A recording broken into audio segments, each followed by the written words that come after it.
16 août, 19h07. Une chose épouvantable s'est produite la nuit dernière.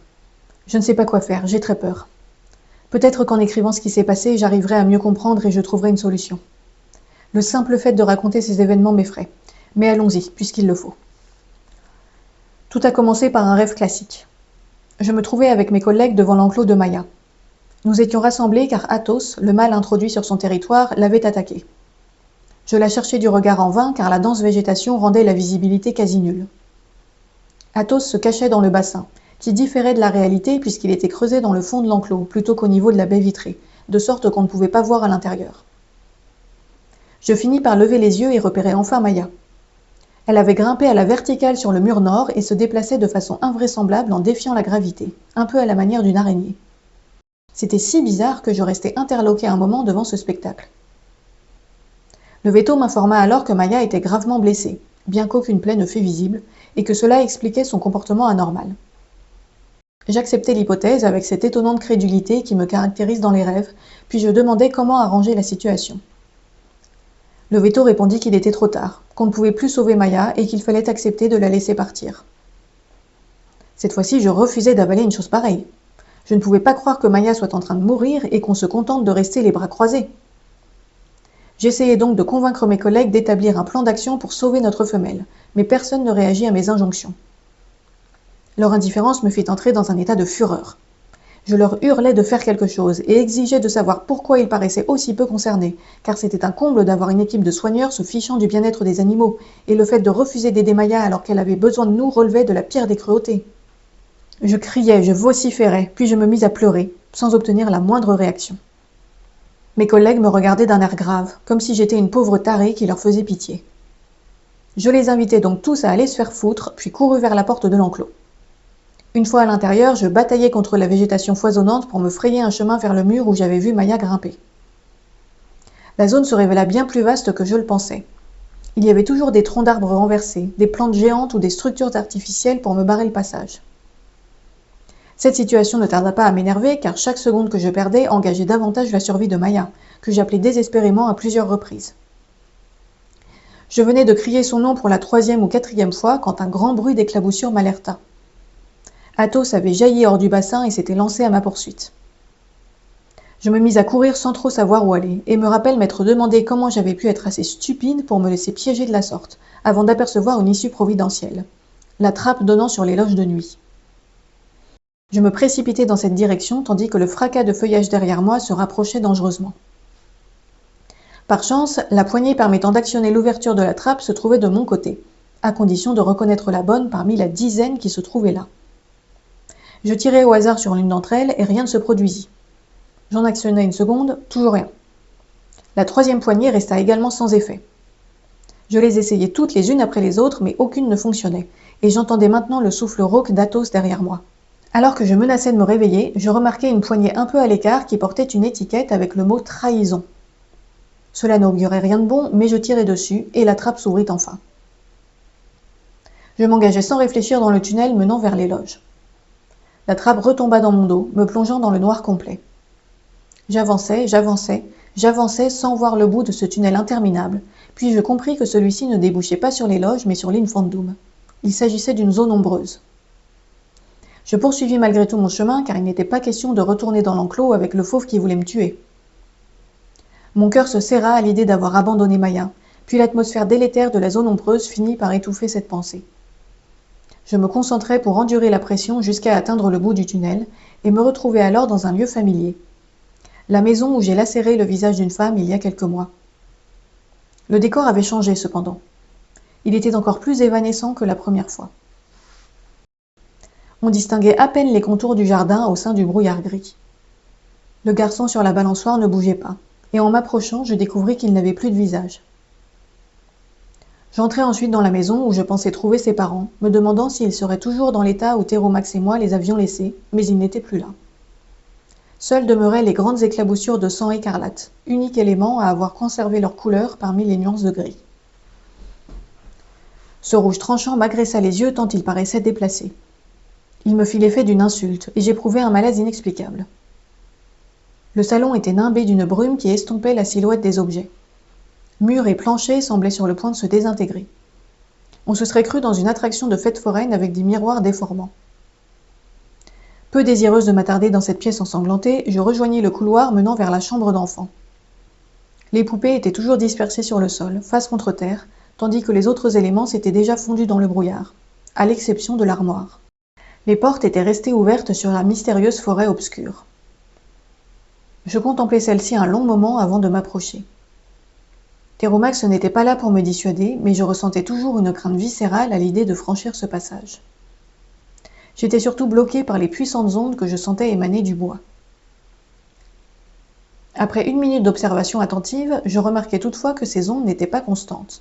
Elles arrivaient par vagues, avec des phases d'accalmie intermédiaires. Je me postais donc juste devant l'armoire en espérant profiter d'une de ces pauses pour entrer. L'attente me permit également d'accommoder ma vision à l'obscurité de la forêt, qui n'était pas aussi complète que je le croyais. Une clarté lunaire tout juste perceptible enveloppait les arbres et les fourrés en leur conférant un aspect fantomatique. Quelque chose de malfaisant s'en dégageait, au point de me rendre presque malade. La sensation était cependant moins insupportable que lors de ma première visite, car, dans le même temps, une énergie fortifiante se répandit en moi telle une armure intérieure. Mon pouvoir a bel et bien augmenté depuis que j'ai tué cette souris au zoo, et j'ai gagné en endurance à force d'explorer l'inconscient d'Anne. Je suis maintenant capable d'accéder à des zones de l'infandum qui m'étaient jusque-là interdites. C'est d'ailleurs ce que je fis. Dès que les ondes s'apaisèrent, je posai un pied dans l'armoire, puis l'autre, et j'entrai dans la forêt. L'atmosphère n'avait rien à voir avec celle de la maison. Ici, tout semblait bien vivant, et même trop vivant. Chaque branche d'arbre, chaque feuille, chaque buisson frissonnait à la manière d'une fourrure d'animal se hérissant. La forêt tout entière vibrait d'une volonté propre, comme si elle ne formait qu'un seul et même organisme. Et elle m'observait. Je sentais le poids d'une conscience invisible en train de m'étudier tandis que je m'avançais parmi les troncs. Cette conscience était très nerveuse et imprégnait le décor d'une fébrilité permanente. Je savais qu'une vague d'ondes finirait par se déclencher, mais il était trop tard pour faire demi-tour. Les portes de l'armoire étaient déjà loin derrière, et lorsque j'essayais de revenir dans leur direction, elles s'éloignèrent encore davantage. J'abandonnai donc l'idée de m'enfuir et marchai résolument vers l'inconnu en rassemblant mes forces pour me préparer à l'impact, que je sentais imminent à travers les frémissements toujours plus intenses de la forêt. Cela ne m'empêcha pas d'être prise au dépourvu par la violence de la vague. Les ondes me percutèrent de plein fouet en m'électrocutant. Je les sentis me traverser de part en part, ravageant tout sur leur passage. Mes jambes se dérobèrent et je tombai sur le dos, paralysée, incapable de lutter ni même de crier. La sensation était indescriptible. C'était au-delà de la douleur. Cela ressemblait à une forme d'annihilation. Mon pouvoir me sauva de justesse. Il se déploya une nouvelle fois dans mon corps pour faire barrage, mais je crus un instant que les ondes de la forêt briseraient le dit barrage en 1000 morceaux. Je comprends maintenant pourquoi Théromax avait refusé que je l'accompagne la première fois. Mon esprit encore inexpérimenté aurait été détruit par l'impact. Il me fallut d'ailleurs un long moment pour me remettre de cette première salve. Mes jambes me soutenaient à peine.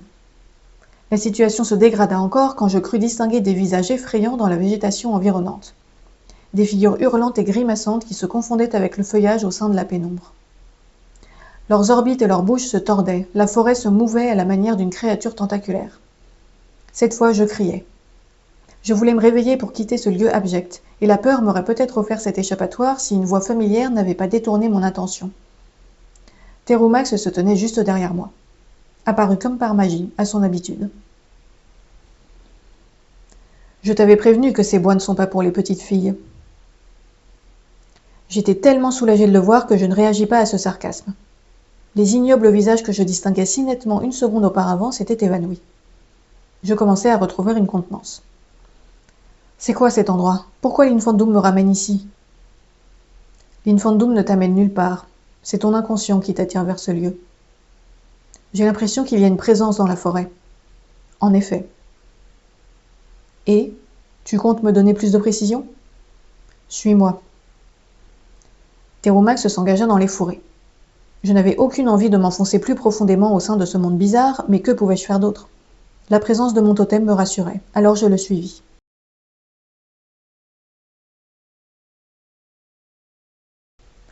Je n'avais pas fait 10 pas qu'une seconde vague d'ondes me projeta à terre. Les visages revinrent, et cette fois il y avait aussi des bras et des mains en forme de branches. Ou bien étaient-ce des branches en forme de bras et de mains? Leurs longs doigts s'enroulèrent autour de mon cou et le serrèrent jusqu'à me donner l'impression que ma tête allait se détacher. Théromax ne fit strictement rien pour m'aider. Je commençais à sombrer dans l'inconscience lorsque les doigts relâchèrent leur emprise et que les ondes se calmèrent. Cette nouvelle attaque m'avait laissé très affaiblie. Je n'étais pas certaine de pouvoir en supporter une autre. J'invoquais depuis les tréfonds de mon esprit une force dont j'ignorais jusqu'ici l'existence afin de me relever puis m'extraire du fourré où je m'étais empêtrée. Théromax n'était visible nulle part. Au terme d'une errance paniquée qui me sembla durer entre 1 minute et 1 heure, je le retrouvai au bord d'un étang niché au cœur de la forêt. Il me jeta un coup d'œil distrait, comme si mon absence ne l'avait absolument pas inquiété, puis entra dans l'eau sombre. Je reposai d'une voix éraillée les questions qui l'éludaient depuis le début. Où sommes-nous? D'où viennent ces vibrations qui essayent de me tuer? Le jaguar prit le temps de s'immerger dans l'étang, disparaissant sous la surface puis surgissant au milieu du plan d'eau. Il nagea ensuite pendant un moment avant d'enfin daigner me répondre. Ces ondes sont les ultimes soubresauts d'un esprit en train de mourir. J'encaissai la nouvelle en silence. Nous étions bel et bien dans le connectome de l'une des fillettes assassinées. La maison brumeuse était la sienne, le garçon sur la balançoire était son frère, l'homme et la femme dans le salon ses parents. L'armoire se dressait dans sa chambre où les poupées face contre terre mimaient sans doute sa position pendant que le tueur l'étranglait. C'est dans cette forêt qu'elle avait trouvé la mort, au fond de cet étang que son corps avait été coulé. Son esprit habitait ces bois hantés, et les vagues d'ondes qui me frappaient sans pitié véhiculaient la dernière émotion ressentie par l'enfant, la terreur à l'état pur.